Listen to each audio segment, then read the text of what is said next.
और यहाँ के प्रिंसिपल को जेल जाना पड़ेगा।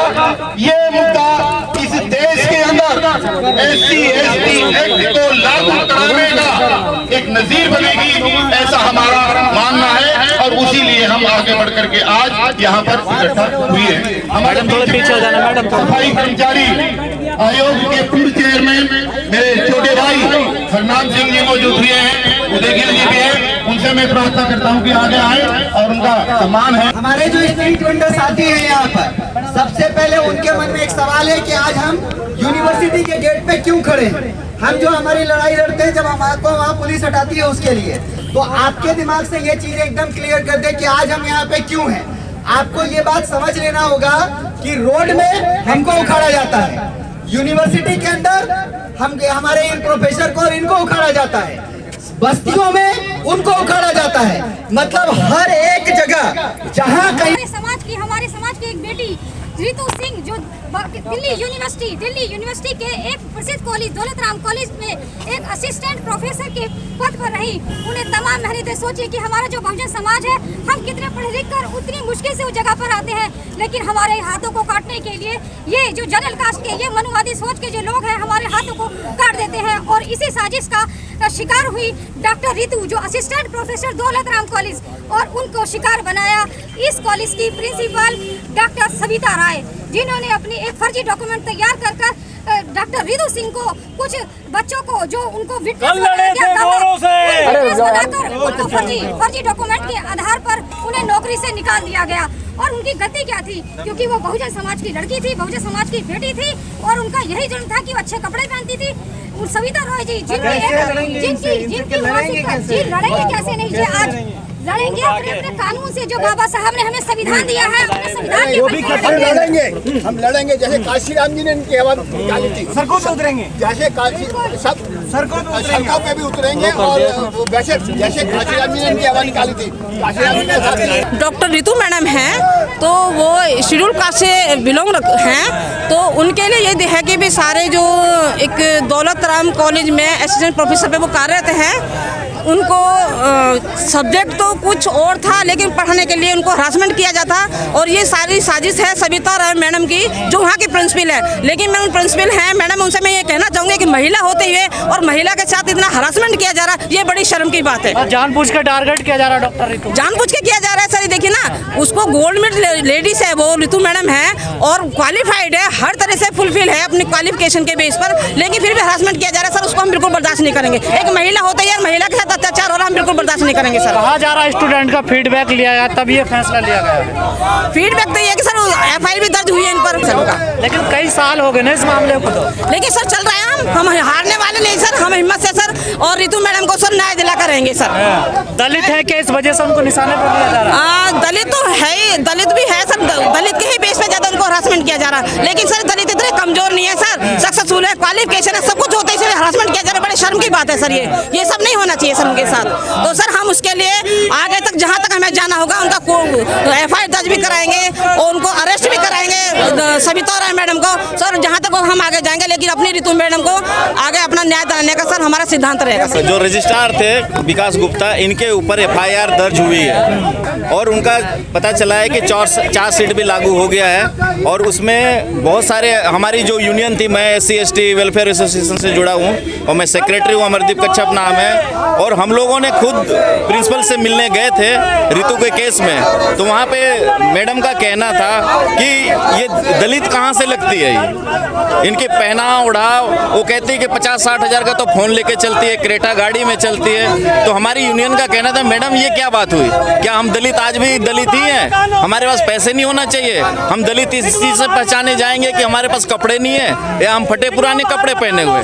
तो उस बेस पे हमारे यूनियन ने भी और रितु मैडम के केस पे पूरा सहभागी है, और हम भी उस न्याय की लड़ाई में लड़ रहे हैं। और जहाँ तक हमारे को पता है, चार्जशीट हो चुका है और कोर्ट में केस है। और जहाँ तक जिस तरीके से भी हमारे को जरूरत पड़ेगा कोर्ट तक भी जाने की, तो हमारी यूनियन जाएगी और वहाँ भी अपनी पक्ष को रखेगी। क्यों हमारे साथ जब हमारी मीटिंग हुई थी तब उन्होंने क्या बोला था? कितना समय हो गया आपको लड़ते हुए? ये लड़ते हुए कम से कम 1.5 साल 2 साल लगभग होने वाला है। क्या उम्मीद है? उम्मीद तो यही है कि अब न्याय से जरूर न्यायालय से हमारे को 200% उम्मीद है कि न्याय मिलेगा, क्योंकि उनके हमारे पक्ष में बहुत सारे ऐसे सबूत हैं, गवाह हैं जो न्याय दिलाने के लिए काफ़ी होंगे। समय क्यों लग रहा है?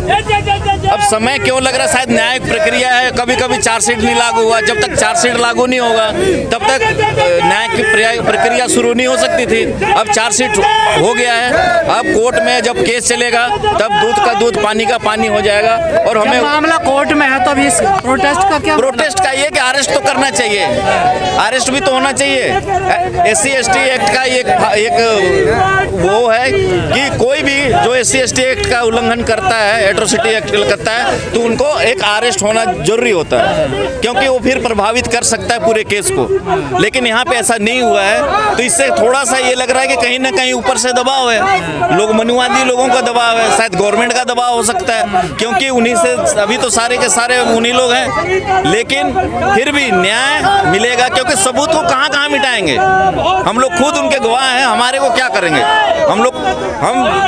हम तो कहीं से दबने वाले नहीं है किसी भी हालत में। लेकिन कहा जा रहा है प्रिंसिपल जो है उन्होंने बच्चों के सिग्नेचर वाला एक उन्होंने हाँ, उसको भी पता चला है कि मैडम ने गलत तरीके से बच्चों का एक उन्होंने लिस्ट बनाया और उनमें बोल दिया कि ये मैडम पढ़ाती नहीं है या वो हमारा सहयोग नहीं करती है, और जब जांच में पाया गया कि वो सारे बच्चे डिनाई कर दिए हैं, तो इससे ही पता चलता है कि वो कितना बड़ा कंस्पिरेसी एक वो कर सकती है, क्या कहते हैं उसको फंसाने के लिए। एक तरफ ये PFI पे जो कंट्रोल किया गया है, दूसरी तरफ जो भागवत हैं वो इमामों से मिल रहे हैं, मौलानाओं से मिल रहे हैं, ये चक्कर क्या है इनका आपस में? देखिए, वो इमाम जिस इमाम से मोहन भागवत जी जाकर मिलने के लिए गए, तो उस इमाम का आप कुंडली एक बार खंगाल के देखिए, पता चलेगा वो भाजपा के हैं। हाँ बिल्कुल भाई, भाजपा के समर्थक हैं। किस इमाम से मिलने गया है? मुस्लिम अलीगढ़ मुस्लिम, मैं बताता हूँ, मुस्लिम अलीगढ़ यूनिवर्सिटी के VC से मिलने गया, उसमें VC भी हैं। और VC कौन बनाता है पता है ना आप लोगों को? VC कौन बनाता है? राज्यपाल। और राज्यपाल को कौन बनाता है? राष्ट्रपति। राष्ट्रपति को कौन बनाता है? सरकार। यानी कि VC को सरकार ने बनाया है ना। और VC कौन है? अब कहने का तो मुस्लिम, आप उनसे जाकर मिल रहे हो, दोस्ती का हाथ बढ़ा रहे हो, लेकिन ये भी देखिए कि मुस्लिम किसके समर्थक है। आप जाकर के शहनवाज हुसैन भी तो मुस्लिम है ना।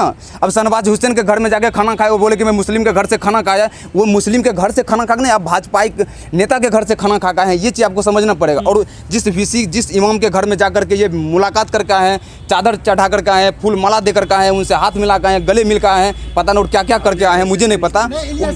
वो मैं बता रहा हूँ, वो जो है भाजपा ही है, भाजपा, वो यूनिवर्सिटी के VC और वो भाजपा के सपोर्टर हैं इनडायरेक्टली रूप से। तो क्या पसमानदाओं के नुमाइंदे नहीं है ये सारे जो 5 जो प्रतिनिधि हैं मुस्लिमों के, पसमानदाओं को बिलोंग नहीं करते ये? नहीं, अगर मुस्लिम से आपको इतना ही प्रेम है, अगर आपको लगता है कि समाज को जोड़ना चाहिए, मुस्लिम संगठन को साथ लेकर के, आप उन 5 से क्यों गए मिलने के लिए? आप शाहीन बाग में जो मुस्लिम इलाका है, हर एक राज्य में आपको मुस्लिम बहुल क्षेत्र मिल जाएगा।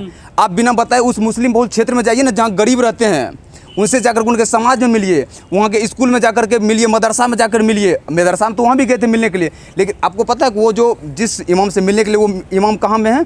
संसद भवन के पास रहते हैं, इंडिया गेट के पास है। इंडिया गेट पे कौन आते हैं? सारे नेताओं जाते हैं वहाँ पे, और सारे वो जो है ना, वो नेताओं से मिले हुए हैं, उनके घर गए। जाना है तो जाइए ना, बहुत सारे जहांगीरपुरी में जाइए, जहांगीरपुरी के किसी मस्जिद में जाइए जहाँ 2 साल पहले दंगा हुआ था हिंदू मुस्लिम के नाम पे दंगा, वहाँ जाकर किसी मुस्लिम के घर में जाकर बात कीजिए, वहाँ के मुसलमानों से जाकर आप बात कीजिए, वहाँ हाथ बढ़ाइए, दोस्ती का फिर समझेंगे। बिहार जाइए, UP जाइए, महाराष्ट्र जाइए, जहाँ दंगा होता है वहाँ क्यों नहीं जाते? गुजरात में गोधराकांड हुआ था ना, गुजरात में मुस्लिम बहुल क्षेत्र में जाकर के आप बताइए ना, अगर मुस्लिम से आपको इतना ही प्यार था, बिल्किस बानो के साथ जो रेप किया गया था, बिल्कुल बिल्किस बानो के बच्चे को जो उसके घर में जो मार दिया गया था, उससे जाकर के हाथ बढ़ाइए, उससे आगे बढ़ाइए कि आपके साथ जो हुआ है गलत हुआ है, मैं आपकी दुख के साथ हूँ।